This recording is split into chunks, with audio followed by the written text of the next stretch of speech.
Hello everyone, Radhe Radhe. आप सभी का हमारे चैनल में बहुत बहुत स्वागत है। आज मैं आप लोगों के साथ शेयर करने वाली हूँ गजा लक्ष्मी महालक्ष्मी व्रत की पूजा किस प्रकार की जाती है। ये पूजा पितृपक्ष की अष्टमी के दिन की जाती है और कब ये अष्टमी पड़ने वाली है इस वीडियो में भी मैं आप लोगों के साथ शेयर करूंगी। तो इस दिन जो है ना भोग बनाया जाता है माता लक्ष्मी, और गजा लक्ष्मी भी इनको बोला जाता है, हाथी पूजनी आठे भी इनको बोलते हैं, महालक्ष्मी पूजा भी इनको बोला जाता है। तो उसके लिए सबसे पहले जो है ना मैंने प्रसाद बना दिया है बेसन का और आटे के मीठे गोल गोल जो है ना जैसे कि बतासे होते हैं वैसे सेम जो है ना यहाँ पे नमकीन और मीठा प्रसाद बनाया जाता है। तो देखिए मैंने यहाँ पे प्रसाद बनाकर तैयार कर लिया है। अब मैं आपको पूरी सामग्री विस्तार रूप से दिखाऊंगी। वैसे बहुत सारा सामग्री की आवश्यकता नहीं होती है, लेकिन जितनी भी आवश्यकता होती है वो सारी चीजें बहुत ज्यादा जरूरी है। और हाँ, बेसन की आपको 16 जेवर बनाने होते हैं। इस पूजा में 16 चीजों का बहुत ज्यादा महत्व है। तो आपको पूजा करने के लिए एक पटा या चौकी जो भी आपके पास है उस पर जो है ना पूजा आपको करनी है। अगर आपके पास आपकी नई नई गृहस्थी है, आपके पास पटा चौकी नहीं है, तो डायरेक्ट आप जमीन पर चौक पूर कर भी पूजा कर सकते हैं, क्योंकि हमारे हिंदू धर्म में चौक की प्रधानता बहुत ज्यादा है। तो आप डायरेक्ट चौक पर भी पूजा कर सकते हैं। पटापे बिछाने के लिए आपको लाल कलर का कोरा कपड़ा आपको चाहिए। इसे बाद में जो है ना दान दिया जाता है, तो आप नया या कोरा ही लेकर आए, कोशिश करें, क्योंकि ये माता लक्ष्मी की बहुत विशेष पूजा होती है घर में बरकत के लिए। इसके बाद जो है ना हाथी पर विराजमान भगवान विष्णु और लक्ष्मी जी का आज के दिन पूजन किया जाता है।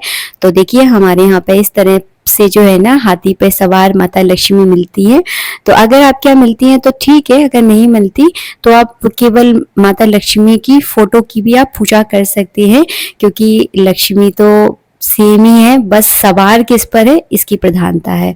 तो ये लक्ष्मी जो है ना हाथी पर सवार है, मद मस्त लक्ष्मी इसको बोलते हैं, जो कि केवल अपने ही धुन में रहती हैं। बस इसके बाद जो है ना आपको क्या क्या सामान चाहिए। इस पूजा में कलश स्थापना की कोई आवश्यकता नहीं है। अगर आप अपनी स्वेच्छा से कलश स्थापना करना चाहते हैं तो कर सकते हैं, वैसे कलश स्थापना की आपको कोई जरूरत है नहीं।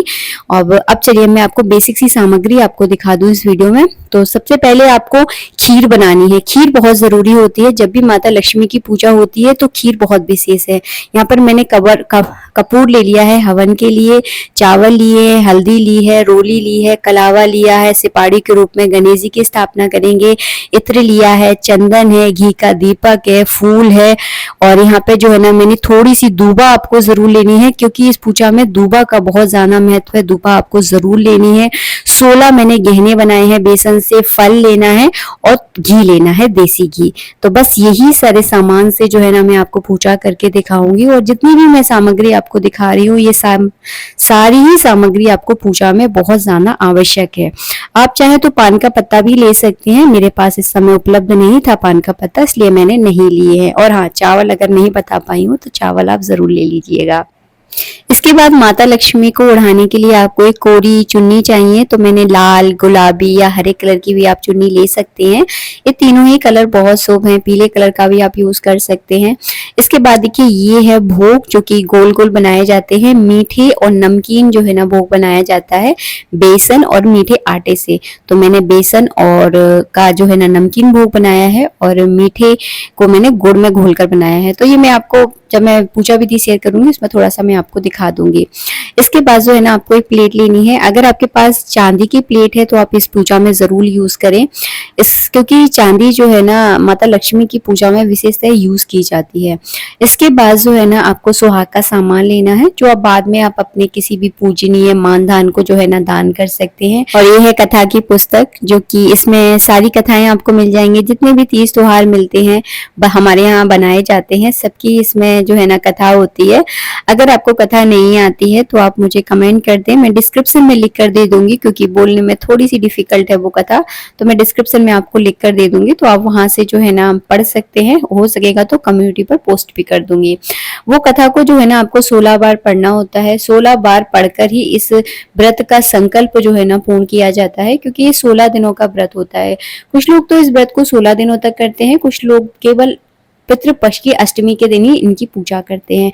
ये पूजा घर की बरकत के लिए की जाती है और ये पूजा करना बहुत ज़्यादा ज़रूरी है। घर की सारी लक्ष्मियाँ इस व्रत को और पूजा को ज़रूर करती हैं। आशा करती हूँ आपको वीडियो अच्छा लगा होगा। वीडियो पसंद आया है तो लाइक करें। राधे राधे।